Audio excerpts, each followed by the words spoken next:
Students, जैसे कि मैंने आपको कल बताया था अपने पिछले वीडियो में कि मैकेनिक्स के बारे में, ठीक उसी तरह से मैं आज आपको लाइट के बारे में बताऊंगा कि लाइट क्या होती है और इसको भौतिक शास्त्र की जिस शाखा के अंतर्गत अध्ययन करते हैं उसे क्या कहते हैं। उसे हम ऑप्टिक्स कहते हैं। क्या कहते हैं? ऑप्टिक्स। यानी ऑप्टिक्स भौतिक शास्त्र की एक शाखा है जिसके अंतर्गत प्रकाश से होने वाली पूरी की पूरी घटनाओं का अध्ययन किया जाता है। अब ऑप्टिक्स कितने तरह की होती है? ऑप्टिक्स दो तरह की होती है। एक फिजिकल ऑप्टिक्स होता है और दूसरा जियोमेट्रिकल ऑप्टिक्स होता है, जिसे हम रे ऑप्टिक्स भी कहते हैं। मैं आपको रे ऑप्टिक्स और फिजिकल ऑप्टिक्स बताने से पहले मैं आपको बताना चाहूंगा कि लाइट क्या होती है। जैसा कि आपने पिछली कक्षाओं में पढ़ा होगा, प्रकाश एक प्रकार की ऊर्जा है। प्रकाश क्या है? एक प्रकार की ऊर्जा है। और इस ऊर्जा को हम कैसे परिभाषित करेंगे, यानी प्रकाश को हम कैसे परिभाषित करेंगे, तो वो हम आपको बता रहे हैं कि लाइट जो है वो क्या होता है? Visual part of electromagnetic radiation. यानी प्रकाश जो होता है वो विद्युत चुंबकीय तरंग का दृश्य हिस्सा होता है, जिसकी तरंगदैर्घ्य 4000 एंगस्ट्रॉम से लेकर 8000 एंगस्ट्रॉम के बीच होती है। तो ये तो all about the definition of light. यानी light is nothing, it is a part of electromagnetic radiations having wavelength 4000 angstrom to 8000 angstrom.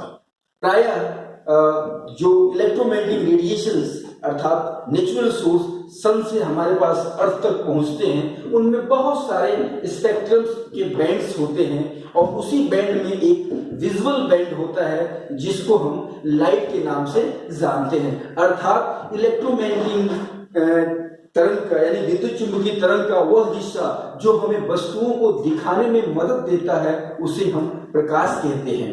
प्रकाश भौतिक शास्त्र के लिए बहुत ही महत्वपूर्ण बिंदु है, उसको समझना हमें बड़ा ही आवश्यक है। हम विद्यार्थियों को इसके बारे में जानना भी बहुत जरूरी है, क्योंकि प्रकाश से संबंधित ढेर सारी ऐसी घटनाएं हैं जिसका हम क्रम वाइज अध्ययन करेंगे, जैसे प्रकाश का परावर्तन, प्रकाश का अपवर्तन यानी रिफ्लेक्शन एंड रिफ्रैक्शन। उसके बाद हम थोड़ा सा आगे बढ़ते हैं तो ये होता है प्रकाश का ध्रुवण, व्यतिकरण, विवर्तन। ये सब प्रकाश से संबंधित घटनाएं हैं जिसको हम समझते हैं हाइगेंस के द्वितीय तरंगिकाओं के सिद्धांत पे। हाइगेंस एक वैज्ञानिक हैं जिन्होंने एक प्रिंसिपल दिया था लाइट के वेव नेचर को समझने के लिए, जिसे हम Huygens principle of secondary wavelets कहते हैं। इससे पहले न्यूटन्स ने लाइट को समझाने के लिए एक प्रिंसिपल दिया था, उस प्रिंसिपल को हम न्यूटन्स कॉर्पस प्रिंसिपल कहते हैं। लेकिन न्यूटन्स कॉर्पस प्रिंसिपल में कुछ खामियां थी जिसकी वजह से हम लाइट के संपूर्ण नेचर को आसानी से नहीं समझ सकते थे। जैसे कि जो महत्वपूर्ण खामियां सामने आई वो क्या थी? पहली खामी ये थी कि उन्होंने कहा था कि प्रकाश सघन माध्यम में तीव्र गति से चलता है, जबकि प्रायोगिक रूप से ये प्राप्त हुआ कि नहीं, प्रकाश की चाल सघन माध्यम में कम होती है और विरल माध्यम में ज्यादा होती है। लेकिन जो न्यूटन्स का कॉर्पस सिद्धांत है वो बिल्कुल इसके अपोजिट है। इस वजह से और भी सारी कई चीजें थी जिससे न्यूटन्स कॉर्पस नेचर में फेल्योर नजर आया और उसके बाद हाइगेंस ने अपना सिद्धांत दिया, Huygens principle of secondary wavelets. और उनमें उन्होंने ये कहा था कि जब प्राइमरी वेव फ्रंट चलता है और मीडियम के पार्टिकल्स से टकराता है तो एक सेकेंडरी वेव फ्रंट बनाता है जिसका behaviour nature primary wave front के जैसा ही होता है। इस कॉन्सेप्ट को ध्यान में रख के लाइट के बहुत सारी प्रॉपर्टीज को आसानी से एक्सप्लेन किया गया, जैसे इससे रिफ्लेक्शन, रिफ्रैक्शन एंड डिफ्रैक्शन और क्या बोलते हैं रिफ्लेक्शन, ये सारी फिनोमेना को आसानी से इससे एक्सप्लेन किया गया। इंटरफेरेंस जिसको कहते हैं, व्यतिकरण की घटना भी इस सिद्धांत से प्रतिपादित की गई थी। लास्ट में मैं आपको बताना चाहूंगा कि कुछ ऐसी घटनाएं हैं प्रकाश से संबंधित जो न तो वेव नेचर से समझी जा सकती हैं, पूरी घटना प्रकाश की वेव नेचर से नहीं समझी जाती है, उसको समझने के लिए क्वांटम थ्योरी का भी हम प्रयोग करते हैं, जैसे फोटो इलेक्ट्रिक इफेक्ट है, कॉम्पटन इफेक्ट है, रमन इफेक्ट है, black body radiation with low temperature है, और आपको बता दो जो हीलियम लिक्विडिफिकेशन है। ये सारी ऐसी घटनाएं हैं जो इससे एक्सप्लेन नहीं की जा सकती हैं। तो यानी प्रकाश के संपूर्ण नेचर को समझने के लिए हमें कहीं तो वेव सिद्धांत को लेना पड़ता है, तो कभी हमें पार्टिकल नेचर को लेना पड़ता है, क्योंकि लाइट के अंदर ड्यूअल नेचर होता है, यानी light behave as a duality, sometimes it behave as a particle and sometimes it behave as a wave. तो कब लाइट जो है वेव के जैसा व्यवहार करती है, कब लाइट पार्टिकल के जैसा व्यवहार करती है, ये हम आपको बता रहे हैं कि एक्चुअली प्रकाश से संबंधित कुछ ऐसी घटनाएं हैं, जैसे परावर्तन है, अपवर्तन है, विवर्तन है, ध्रुवण है, व्यतिकरण है। इन सबको समझने के लिए हम प्रकाश के तरंग सिद्धांत का सहारा लेते हैं, यानी Huygens principle of secondary wavelength का इस्तेमाल करते हैं, और इन सारे नेचर्स को हम इजिली एक्सप्लेन कर पाते हैं। लेकिन मैं आपको एक चीज और बताना चाहूंगा यहाँ पे कि वो कौन कौन सी घटनाएं हैं जिन्हें प्रकाश का तरंग सिद्धांत एक्सप्लेन नहीं कर पाता है, परिभाषित नहीं कर पाता है, उसे समझाने में असमर्थ होता है। वो घटनाएं हैं रमन प्रभाव, कॉम्पटन इफेक्ट, कॉम्पटन प्रभाव, black body radiations, specific heat of solid with low temperature, and helium liquefaction.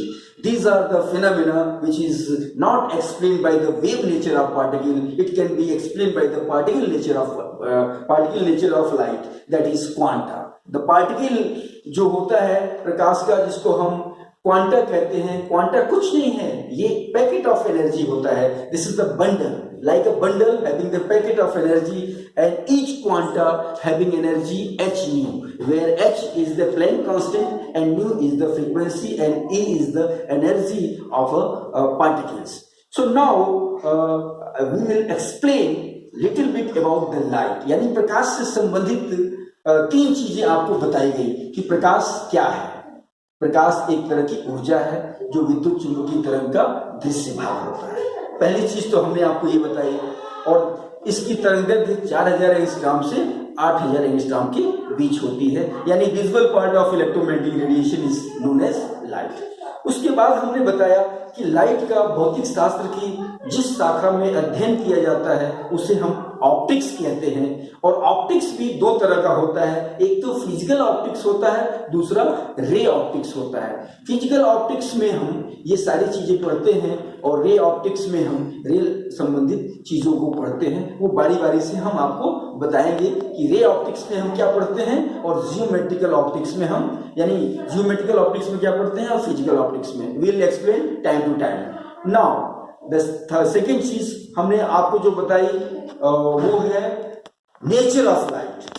हमने आपसे कहा कि लाइट के अंदर ड्यूअल नेचर होता है, यानी कभी वो पार्टिकल का बिहेवियर शो करता है तो कभी वेव का बिहेवियर शो करता है। जैसे आपने एक फेमस इक्वेशंस पढ़ा है डी ब्रॉगली का, lambda equals to h/p, where p is the momentum of particle and lambda is the wavelength, यानी wave nature and particle natures of light come in the same platform that is done by the de Broglie. That is why he got a Nobel Prize of this particular equations. यानी de Broglie ने एक ऐसा equations develop किया जिस equation के माध्यम से उन्होंने पार्टिकल को और वेव को एक ही प्लेटफॉर्म पे लाके खड़ा कर दिया।